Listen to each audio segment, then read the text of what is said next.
Okay, so of course, software messed up when I was recording the second boss battle, so you're just going to sit back and fantasize about what that looked like. It also during that recording session, I recruited Hong Zhong, and he is needed to get through the back entrance of the fortress. So this is the third and final boss battle when you're dealing with the yellow scarves. Once you win this battle, you've successfully taken them out. You need Hong Zhong in your party if you want to attack from the back of the castle. If you attack from the front of the castle, you'll really have to spend some time leveling up and buying equipment.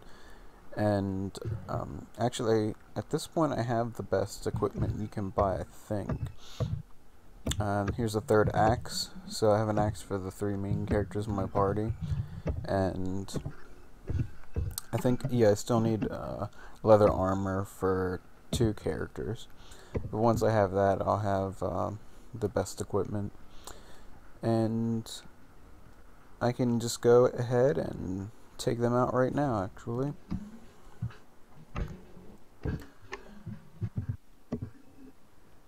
Who challenges me? Oh, Liu Bei again. Whatever.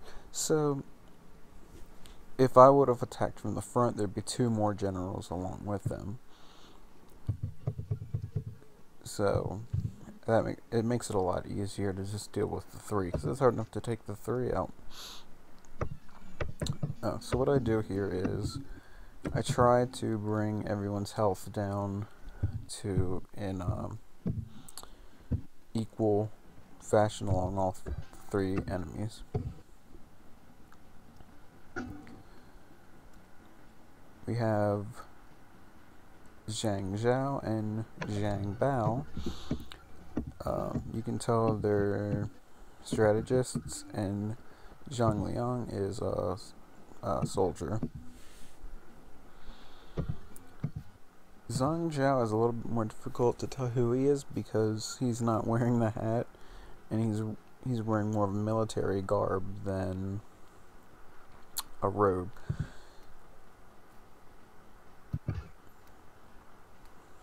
That could mean that he's strong at both, which he actually is. So that could be why that's there.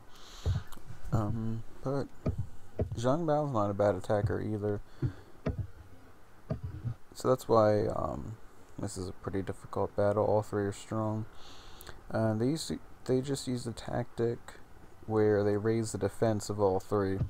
It's Cheng Ne, and so I took a page from their strategy book and used it myself, because since the spells, tactics, whatever in this game are translated phonetically, I believe, from either the Japanese or maybe even Chinese characters in the original cartridge,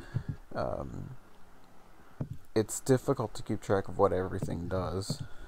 Basically, you just know what the useful tactics are and stick with them. Probably during the last recording session I got Qi Xin as well, and that's a healing technique, so I just used that on Zhang Fei. Zhang Fei is probably not related to Zhang Zhao or Zhang Bao or Zhang Liang, just a coincidence. So, although you missed the second battle, as you can see, the third boss battle, the second boss battle was very time consuming as well. It took about 10 minutes at least. And this one is about 5 minutes.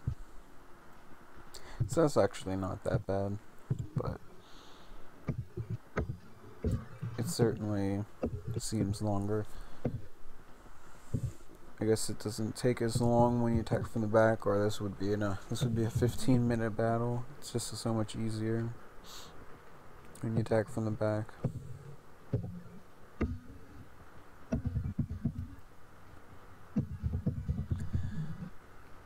Each character has a stat called TP, which is tactic points, and that basically is their magic power. And the stronger that is, the stronger their tactics are. So it took them out pretty well, and as they're leveling up, now's a good time to mention that you might have noticed that only the 3 main characters in my party level up. The reason for that is most generals in this game do not level up, only certain characters. The main characters in the game level up.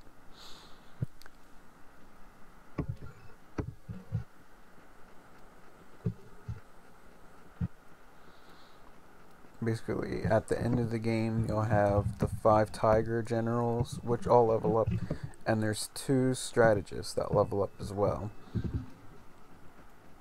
That's Peng Tong and Zhuge Liang, so it's good to get both of them, as I said, I think I mentioned in the last episode.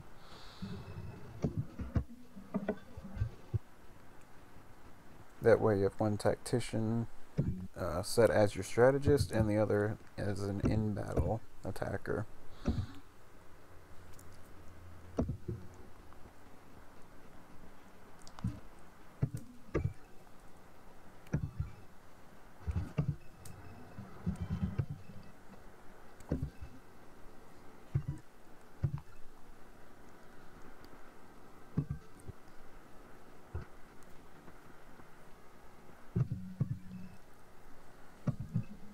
Also, you might have noticed that in this episode I accidentally was not recording, so there's no serious here. Okay. Here he mentions the 5 tigers, 5 tiger generals you recruit as the game progresses.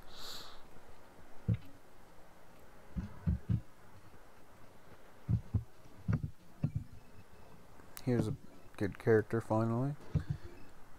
Chen Dang, he's a good tactician.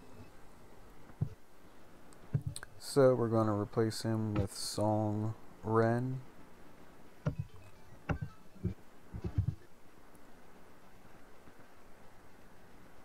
Whose TP is only 15. Chen Dang's is 23, I think.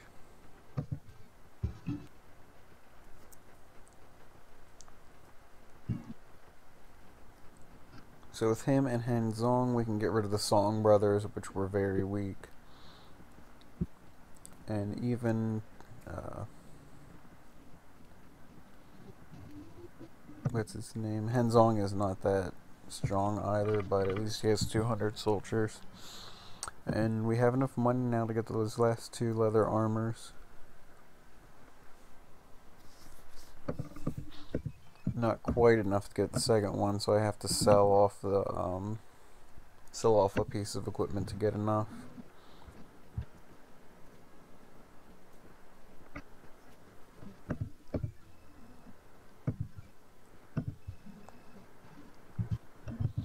And like I said, it uses a very clumsy system for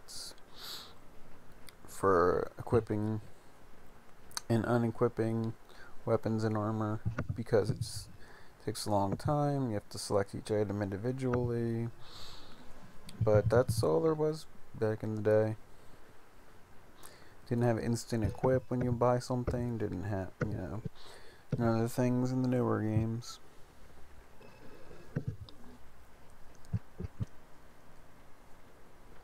And it's easy at this point compared to what happens towards the end of the game, when you actually have to, when all your characters' items slots are filled, or filled for most part, you have to sell something off to make room for a new piece of equipment, or you just sell off the old piece of equipment to make room for the new one.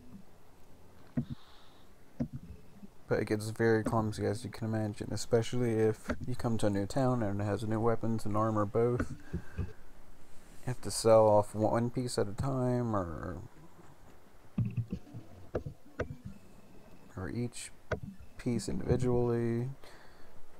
It's a big hassle later on, but at least it's only towards the pretty much the end of the game, once you'll have your character's item slots filled. Getting rid of Song Yong finally.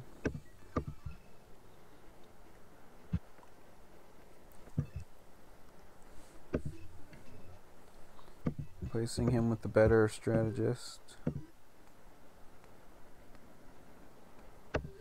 Now he has some interesting tactics as well.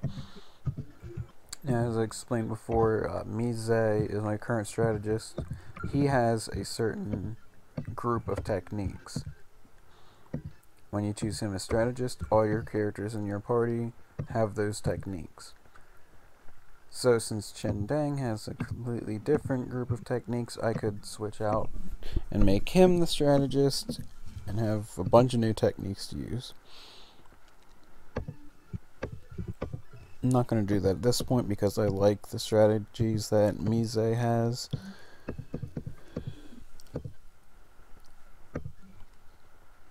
He has the healing technique, the defensive technique, and the attack with fire technique. All three are great.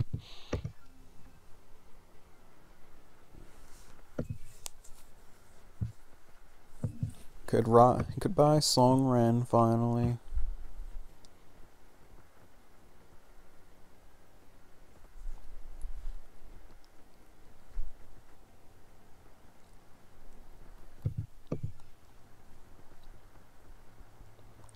So this is the part of the game where you go back to report to the king your victory. You find out he's sick. He asks you to succeed to the throne. Succeed to the throne? I guess that's how you pronounce it. There's a name for this in the old Nintendo games where they basically they pretend to give you the option, but you click no, and you have no choice anyway. It's like Dragon Warrior. Princess, I think it's Dragon Warrior. The princess says, "But thou must," over and over if you don't agree to go on the quest. That could, yeah, I think it's Dragon Warrior. Because if I remember, the original Final Fantasy didn't have any options to answer in any different way. Which is fine with me if you're not going to be able to actually change anything. Liu Feng, I think, is Liu Bei's son. I could be wrong. They could just have the same last name.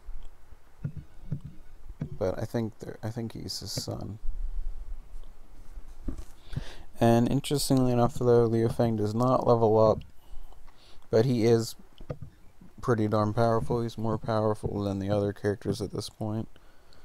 But as they level up, he will become increasingly less useful, and I will have to recruit new generals at the time, and he'll eventually be replaced.